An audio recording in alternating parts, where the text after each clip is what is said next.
This week, Matt, we're going to jump into a specific company, as I mentioned in the read in there, nCino. And nCino, for those of you who aren't familiar, nCino, this is a new IPO. Just came out from July of this year, of 2020. Still just really getting its feet underneath it. It's only reported 2 quarters worth of results. Very fascinating business, and I think will probably get everyone's attention, Matt, when I say the term SaaS, right? So why don't you go ahead and tell our listeners, what is nCino and what does nCino do? Yeah, so they are a SaaS company. Like, how many times do I get to say that on this show? But their goal is to essentially bring banks into the 21st century. Yeah. They offer what they call their bank operating system that uses some artificial intelligence technology, which is right up Jason's alley, in order to improve the efficiency and effectiveness of banking operations.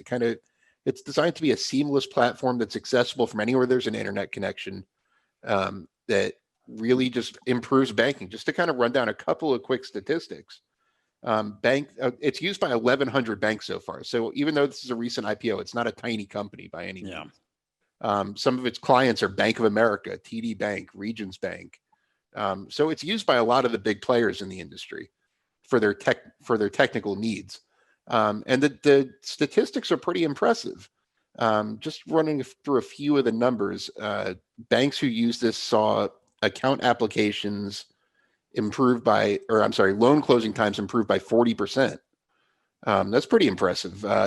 Overall banking efficiency improved by 22%.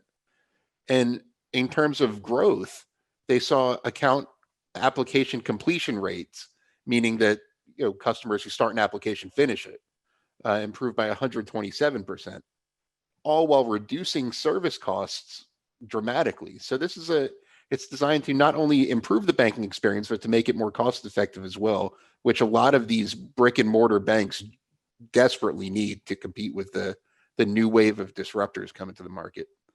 Yeah, it feels like the old guard in regard to banks, the sort of stereotype that we're so familiar with. It's changing in a lot of ways. In the financials industry, you're seeing a lot of companies now, these fintech firms that are building themselves not as banks, but as really service companies that partner up with banks to then be able to provide financial services and whatnot. I mean, with nCino, again, this isn't a bank. This is essentially the technology. This is the operating system, and it offers everything from customer relationship management to account openings, loan originations, deposit accounts, credit analysis. The list goes on, and it's really impressive to see. I'm impressed to see that Bank of America is a customer as well.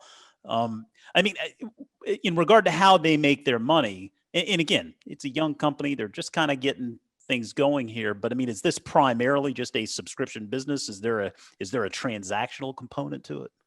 Well, a little bit. They're primarily a subscription business. That's what they're focused on growing. And just when you look at the recent numbers, total revenue grew by 43% in the last quarter. Subscription revenue's up by 56%. And that's an ongoing trend that we're seeing. Right. So the subscription part of their business is what's really being built out the most. And it's what you want to see as an investor too, because that's what's long-tailed and predictable revenue that you're going to get quarter after quarter after quarter.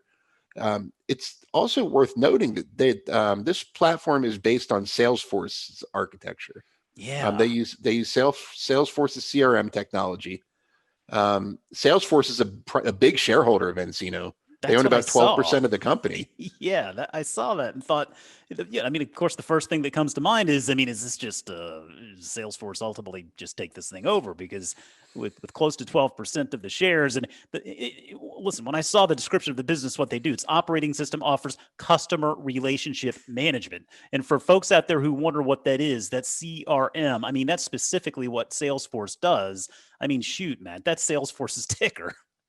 Right. This is Salesforce is all in on nCino. They've been very helpful building out the platform and helping them build out the architecture, and it's really what set when you want there. nCino's not the only company that does what it does. Right. This partnership with Salesforce is a big differentiating factor, which is why I want to emphasize it so much. They are the most seamless integration into the banking process. And on Bank of America, we've talked about many times, excuse me, how Bank of America is by far the most tech inclined of the big four banks. So it's not a coincidence that they're the first of the big four to really adapt nCino's bank operating system, and why their efficiency has improved so much. And we've talked about how their growth has been more impressive than other banks in recent quarters Yeah. because more people are opening accounts. They're not getting frustrated with the process. So it's an impressive company, and I think that the Salesforce partnership, if you will, is a big differentiator going forward.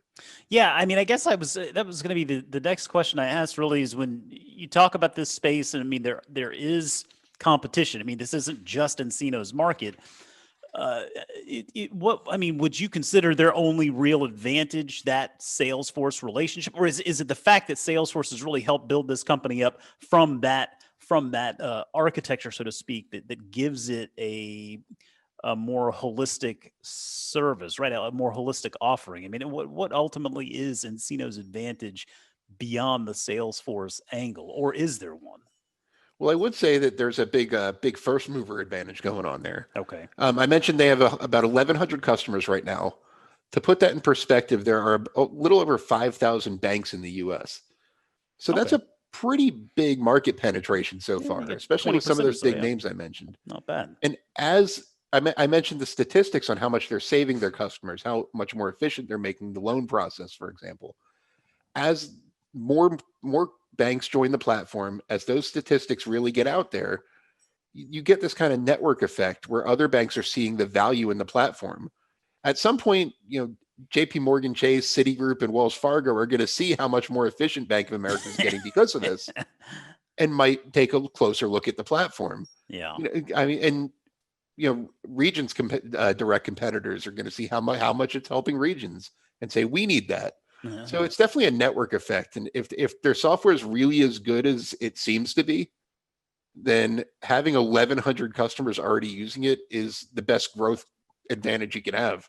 Oh yeah. Well, I mean, anytime you can have that sort of grassroots movement, so to speak, where just the customers that are using your service are just praising it.